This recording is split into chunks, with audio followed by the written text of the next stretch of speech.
Қайырлы күн достар, каналыма қош келдіңіздер. Сіздерге бүгін осындай керемет болып шығатын чак-чактың рецептісін ұсынатын боламын. Ол үшін бізге бөлме температурасындағы тұрған 3 жұмыртқамыз керек болады. 1 шай қасық толтырмай ас содасымен осындай алма уксусы керек болады. Видеода көрсетілгендей құйып, осындай реакция жүру керек.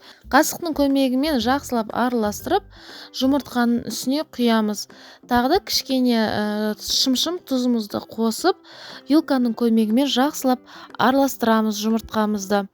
Алдын ала електен өткізіп аламыз ұнды. Ұн менде 250 грамм кетті. Осында қасықтың көмегімен кішкене салып, вилканың көмегімен қамырымызды араластырамыз. Осындай кезінде қолыңызбен араластыратын болсаңыз, қолдарыңызды жабысып қалуы мүмкін. Сол үшін бірінші қасықпен немесе вилкамен араластырып алыңыздар. Ары қарай қолдың көмегімен қамырымызды илейміз.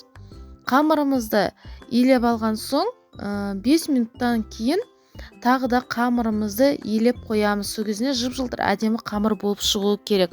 Міне тағы бір иленіп болған қамырымыз осылай әдемі жып-жылтыр болып шығуы керек. Енді ұнның көмегімен қамырымызды жаямыз жұқалап.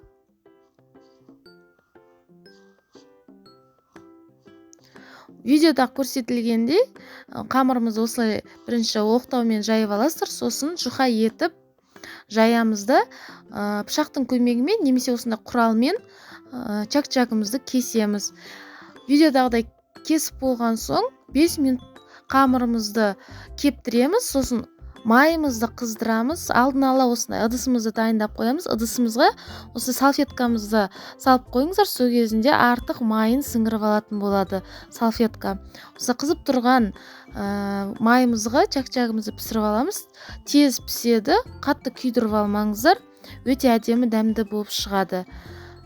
Көріп тұрғандарыңызды пісіріп алдым. Енді чак-чагымызды жинайтын боламыз. Бірінші тәсілім, енді осындай бір қабат чак-чакты қойып алып, үстіне сгущенкамызды себелеп шығамыз. Тағы екінші қабатын қойып, тағы да сгущенкамен себелеп шығасыздар.